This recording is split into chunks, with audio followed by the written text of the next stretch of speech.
From Hollywood, the NBC Theater presents...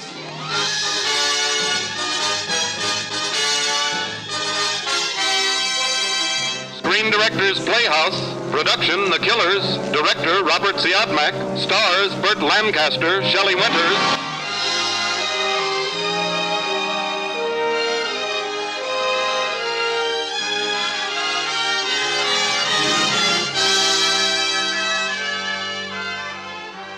The Hollywood Screen Directors present a postscript to Murder, The Killers, starring Burt Lancaster and Shelley Winters, and introducing the director of the film, Robert Siodmak.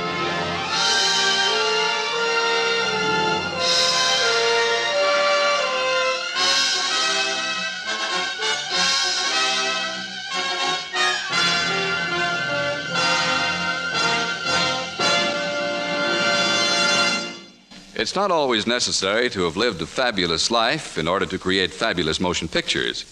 But in the case of our guest screen director tonight, it most certainly has helped.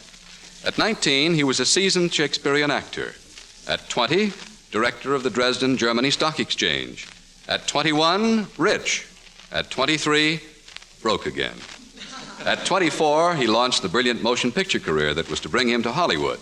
The director of such thrilling films as Dark Mirror, Spiral Staircase, and tonight's story, The Killers. Ladies and gentlemen, Mr. Robert Siodmak. Thank you. Thank you. Hollywood has given the world two kinds of motion pictures which are typically American. They are the Western and the gangster films, such as The Killers. This is not to say that America is a country of gangsters any more than it's a country of cowboys. It means only that America has created a new and fascinating kind of entertainment, such as our story. That instant is drama. Now here it is, The Killers, starring Burt Lancaster in his original role of Swede and Shelley Winter as Kitty.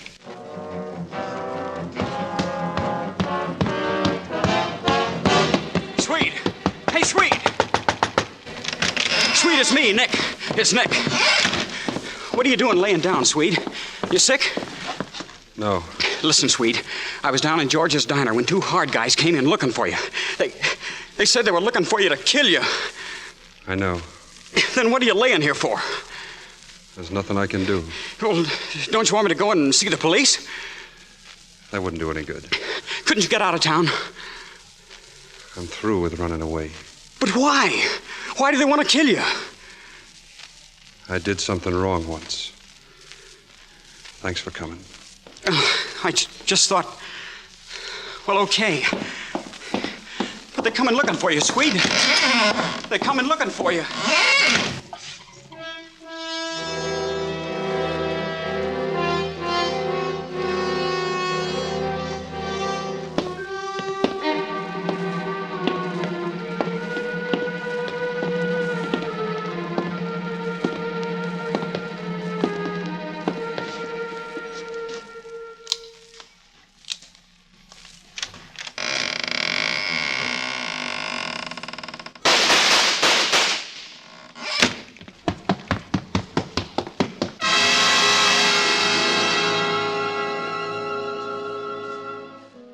He did something wrong once.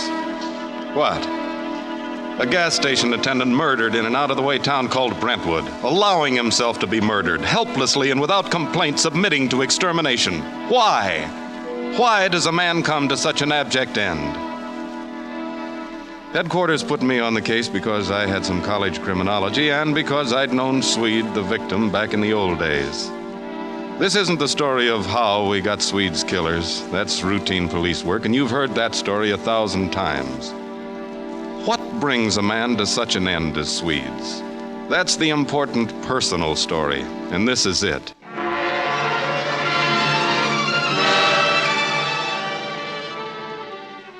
One by one, we rounded up people who'd known the Swede, some of them on the level. One who wasn't on the level was a gunsel named Blinky Franklin, who knew the Swede when. Give, Blinky. Well, let me see, 10 years ago. Swede had just knocked Soldier Burns for Gould, see? That put Swede right up there as a contender for the light heavyweight championship. Well, after the fight, I took Swede over to Jim Colfax's apartment where a big party was going on. Kitty Collins, Jim's girl, was singing over the piano. Right away, I see that the Swede's interested. So I waited for Kitty to finish his song, and then I brought the Swede over to meet her. I loved him so, but there I go. Tonight I must forget. No more memories. Swing out, tonight I must forget. Music, maestro, please. Hey, Kitty. Oh, hello, Blinky. I don't see you beating your palms. Look, Kitty, I want you to meet Swede Anderson. Swede's a coming light heavy champ. Oh, how do you do? Hello, Kitty.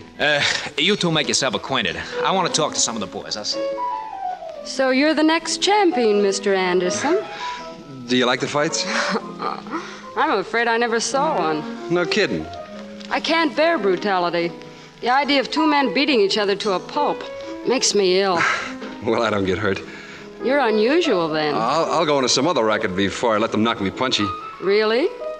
It's too bad Jim is out of town. He'd like to speak to you. Who's Jim? Jim Colfax. He owns this apartment. Oh, well, why would he want to see me? Oh, he has lots of irons in the fire. I'll arrange it for you. Well, thanks. That's swell, Miss... Kitty. Remember? I remember. Well, don't forget. I'll see you at the fight sometime.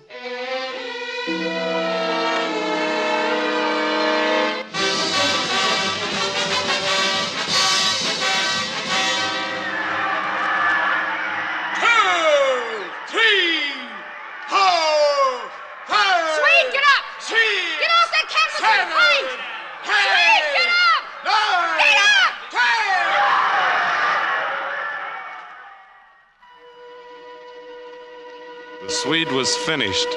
He'd broken his hand badly in that fight. He'd never fight again. For a while, I didn't see the Swede. Then one night, I was in Lou Tingle's Arena Cafe. I'd been given a tip on some hot jewelry, and sure enough, there was some of it walking in on Kitty Collins' dress. Swede was with her, looking very prosperous indeed. I let him sit down, then I walked over, trying to make it look like a social visit, for a while anyway. Sam Redden. How are you, boy? Hello, Swede. Kitty, you know Sam Redden. Yeah, I know Sam. You're looking pretty sharp, Swede. That numbers racket really pays off. Boy, you know everything. Say, that broken hand was the best thing ever happened to me. Well, how are you anyway? What's on your mind, Sam? That diamond brooch Kitty's wearing? What are you talking about? Grand larceny and hot jewelry. Do you mean to tell me that brooch was stolen? Let's take a ride downtown, Kitty. Now, wait a minute, Sam. Swede, Is this a pinch? don't let them take me. You can't do this, Sam. You're not going to stop me, are you, Swede? Look, let's you and me go someplace and talk, huh? Look, Swede, if your girl happens to be a shoplifter, I'm sorry about it. It's not true, Swede. I didn't take it. I had no idea it was stolen. Make them listen, Swede. I'll give it back. I'll leave town, but don't let them take me, Swede, please. They'll throw the book at me. Look, Sam, you don't want Kitty. I swipe that stuff. I'm the one you're after. Get me? Okay, I get you. If that's the way you want it. Yes, Sam. That's the way I want it.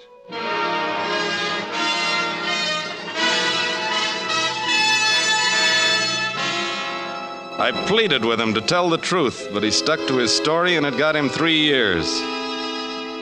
When he got out, Blinky Franklin met him and took him up to a room in a midtown hotel where Big Jim Colfax and some of the boys were working on the biggest payroll job of Jim's career. Kitty Collins, the girl for whom Swede had served 3 years, sat on a trunk, knitting. I guess you know everybody here, don't you, Swede? Welcome back, Swede. Hello, Jim. There's Dum Dum over there grousing around. Ah, yeah. Of course, you know, Kitty. Hello, Swede. Didn't hear from you much in prison, Kitty. I'm not much for writing. You know that. I know it now. Let's get started, huh, boss? What's the new pitch? Pull up a chair, Swede. Now, this is big. It's the Prentice Hat Factory payroll over in Hackensack. We walk in as workers tomorrow morning and lift the roll. I'll give you the details in a minute. After the stick-up, we split up and meet again on the halfway house tomorrow night on Route 1. Halfway house, Route 1. How much is in it for us? Yeah, it ought to be good for $250,000. Not bad. Split how? Well, I'll take the first $100,000. You can divide the rest 3 ways. Who declared you in for the big slice? I declared myself. What about Kitty? Kitty's with me. What do you mean, Kitty's with you? Don't start anything now, Swede. What do you mean she's with you? I spent 3 years in stir for a robbery she done. What are you trying to give me? She's with you. You want a blueprint, Swede? All right, I'll give you a blueprint. Shut up, Jim. You keep your mouth shut if you don't want it slapped shut. You put a hand on Kitty, Jim. You just tried. Oh, keep out of it, Swede. Kitty's Jim's girl now. Get out of my way, Blinky. Swede, mind your own business. This is my business. You crazy, Swede? What did you hit him for? I'll kill you for that, Swede. Reach for your gun and I'll kick your brains out. Cut it out, both of you. Cut it out. Why, you dumb palooka. Give me a hand, Blakey. Yeah. I ought to give you the works, Swede. Anytime you say Colfax. We got a job to do tomorrow. Tomorrow morning at 8. Here's the full pitch now.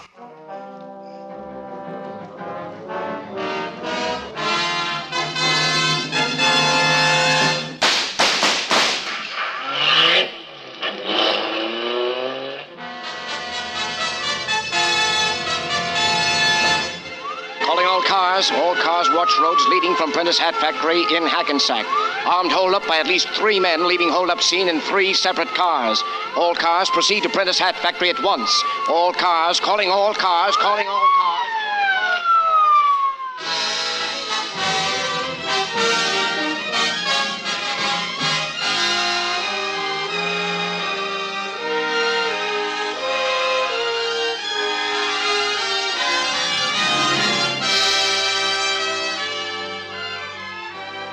You are listening to the Hollywood Screen Directors presentation of The Killers, starring Burt Lancaster and Shelley Winters, and introducing the director of the film, Robert Siodmak.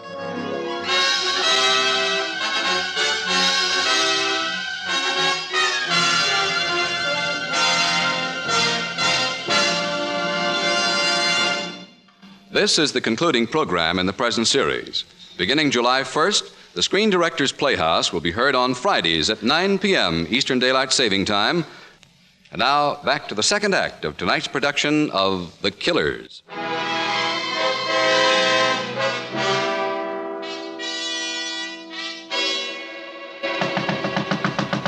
Who is it? Kitty, quick. Let me in, Swede. What's the matter? Close the door. Swede, I'm gambling my life coming to you like this. What's the matter? What's wrong? Colfax is going to double-cross you. Going to double-cross me? They aren't going to Halfway House after the robbery. You'll go there, but they'll be someplace else. And so will the money. Why are you telling me this? You're Jim's girl. Swede, I can't let them double-cross you after you took that 3-year rap for me. Is that the truth? So help me, Swede. It's the truth. They're going to meet at that old farmhouse on the North Turnpike. They are, huh? They are. Thanks for putting me wise, Kitty. What are you going to do? I'm going to do them like they mean to do me. Don't give me away, darling. Don't you worry, baby. You know why Jim hates you like he does? Because of me, Swede. He knows how it really is between you and me. Oh, Kitty. Kitty, why did you ever go back to him? I don't know. Maybe because I hate him. I'm poison, Swede. Poison anyone I really love. I don't care if I hurt Colfax. Kitty. Kitty, you're not going back to him again. You're leaving with me tonight, after I handle Colfax at the farmhouse. I love you, Swede. Hold me. I'll come back tonight. We'll go to Atlantic City. Hold me, darling. Just the 2 of us. You and me. Yes, darling, yes. Hold me tight. Tighter, darling. Tighter.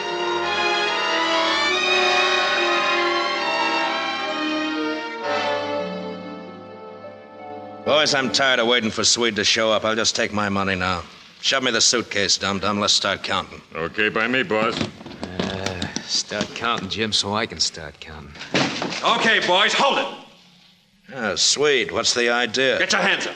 All 3 of you. You're reaching for trouble, Swede. Swell idea you guys had, huh? Leave me to cool my heels at the halfway house while you split the dough here. You were told of the change, that's why you're here. Shut up. I'll take that suitcase. Thanks, boys. Don't move. Next time, play it straight. Come on after All right, him. stop it. He'll mow you down as soon as you come out of the door. Dirty double-crossing rat. He'll get paid off, dum-dum. But good.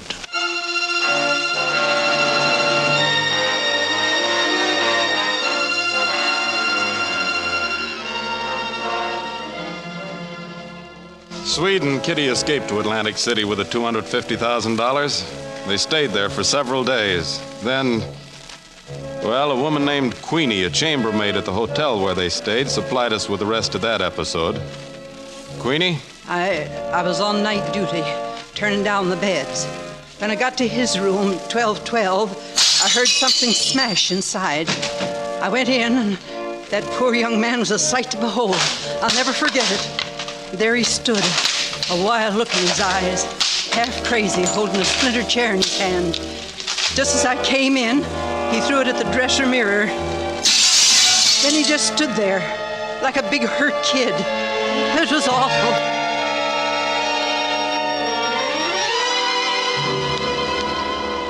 She's gone. Oh, sir, you mustn't carry on like that, sir. She's gone. Where did she go? You mean the lady came here with you? She's gone. She went out this morning with a suitcase. Suitcase. A laundry, she said. She's gone. I'm going too. I'm going too. Oh, please, sir. Oh, not the window. Not the window, please. Take your hands off. Oh, please, please don't. Let go. Please don't jump. Let go of me. Let me go. Please don't do it, mister. If you do that, you'll never see the face of God. I want to die. You'll burn in hell till the end of time. I want to die. I want to die. Oh, no. Not that way. Come over here. That's better. There, now lie down. Kitty. There. Kitty. Give me Dr. Wiley's room right away, please.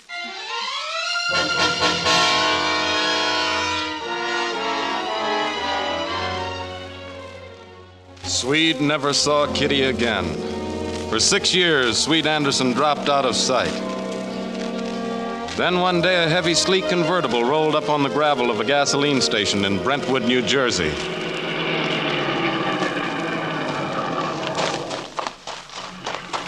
Good evening, sir. Fill her up?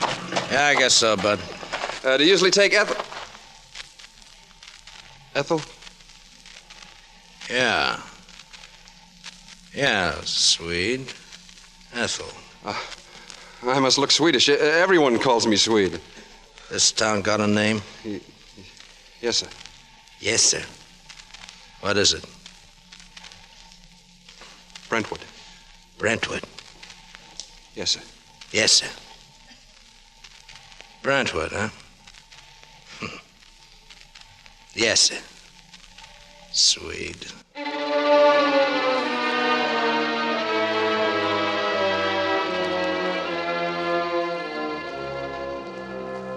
The next night, the killers came to Brentwood, and Swede lay on his bed, numbly awaiting his fate.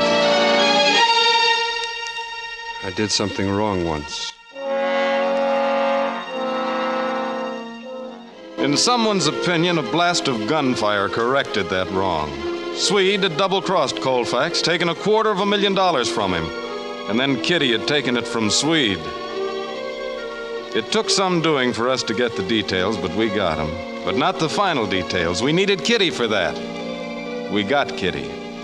I found her singing in a plushy nightclub, and I made a date to meet her there after the last floor show. At a corner table, I told Kitty some of what we already knew about Swede and the Prentice hat holdup. Then I popped the $250,000 question. What makes you think I've got that money, Sam? We got Blinky Franklin. Blinky talked. There's a chambermaid in Atlantic City who remembers your face from pictures we showed her. And I've just had a talk with Jim Colfax. You've seen Jim? He's mighty provoked about your skipping out with all that money. You told him I took it? He's mighty provoked. Look, Sam, suppose I raise 70,000 of the missing money. Sam, I've turned over a new leaf. I've got a home now and a husband. I'm leading a life that It's worth fighting for. Sam, what can I do to save something out of that life? Tell me. Turn state's evidence. What do you want to know? Who planned the robbery? Jim Colfax. Say that in court? Yes. After you took the money and left Swede flat in Atlantic City, how did you get rid of Jim Colfax? I staged a fight with him 2 days later and walked out on him, too. And you were in the clear because nobody knew you'd been with the Swede and taken his money away from him. Lovely girl. Sam, can't we go somewhere else and finish this talk? Where? Well, how about your apartment? Sold. I'll go powder my nose and get out of this costume. Don't go away, will you? I glanced over toward the entrance, and there they were, Death and his twin brother, and they were coming my way. I'd never seen them before, but I knew who they were. The killers. Their faces were empty of everything except that blank cruelty of the professional murderer. When I saw the long, vicious revolvers come up at me out of their coats, I didn't hesitate. I slid under the table fast and started shooting. Death and his twin brother were down, and I jumped up and made a beeline for Kitty's dressing room. It was empty. The door to the outside alley was open, and Kitty, of course, was gone. But I bet I knew where. The house was an elaborate one on the edge of town. The front door pushed open easily. Someone had gone in too fast and left it unlatched. I went in and closed the door. Whoever had come in had also alerted him. Jim Colfax was waiting for me at the top of the stairs. Redden? Present. And my boys didn't get you. On the contrary, Jim. Well, allow me. Colfax? Better get me a doctor, Sam. Jim, what is it? Oh, Jim. Better still, a priest.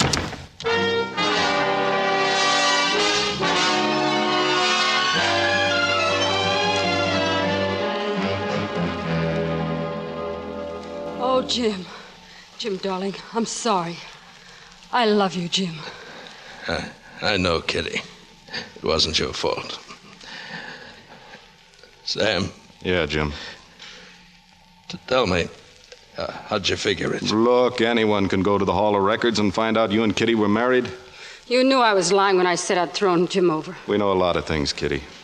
I don't know why Jim sent those killers to blast the Swede. I had to. Swede was the only one who knew that Kitty had ever had the money. Poor Swede. He never knew that Kitty brought the money straight back to you. You two framed the whole thing so you wouldn't have to split the take with anyone. You just used the Swede to pull your chestnuts out of the fire. But I didn't have anything to do with Swede's killing. No? Jim, tell him.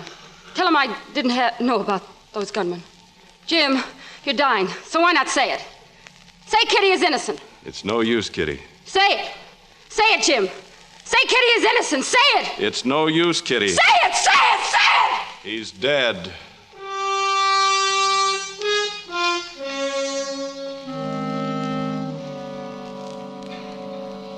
That's it. I didn't tell you a detective story full of clues and pursuit. I wanted to tell you Swede's story. There are a lot of people in the world like Swede, more sinned against perhaps than sinning. Sure, Swede was to blame for a lot of things. But who is to blame for Swede? He's gone now, despair dying on his lips. There's nothing I can do about it. I'm through with running away. I did something wrong once. Thanks for coming. What about Swede? I read something the other day, I can't forget it. It went, "Any man's death diminishes me, because I am involved in mankind. And therefore send not to know for whom the bell tolls. It tolls for thee." I did something wrong once. What loosed the killers on Swede? Something he did? Or something we didn't do? All of us. I did something wrong once. I wonder. What did we do wrong?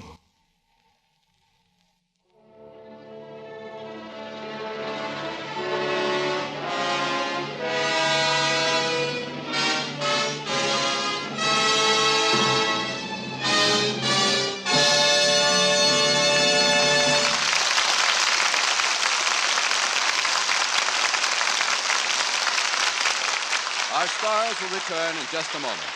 Now, here again are our stars, Burt Lancaster and Shelley Winters, and screen director Robert Siadna.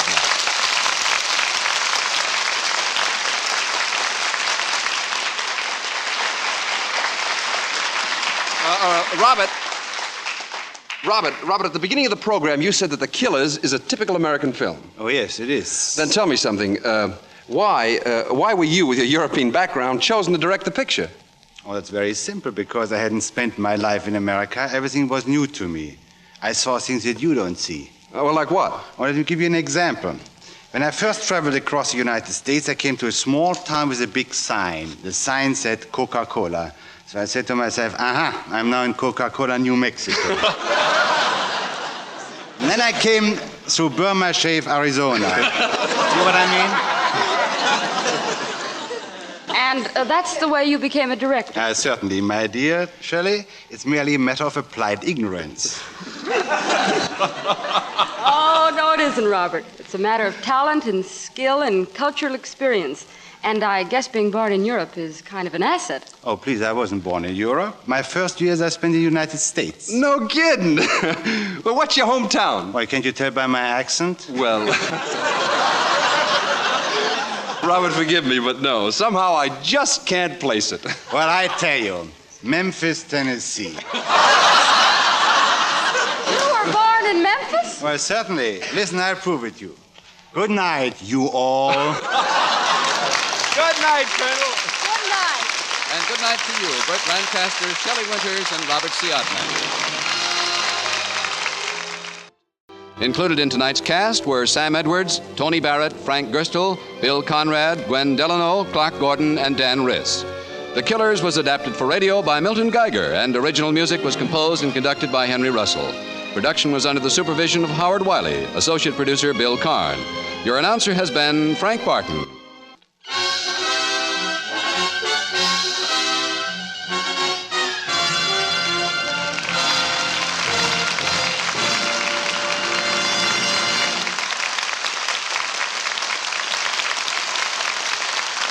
The NBC Theater came to you from Hollywood. This is NBC, the national broadcasting company.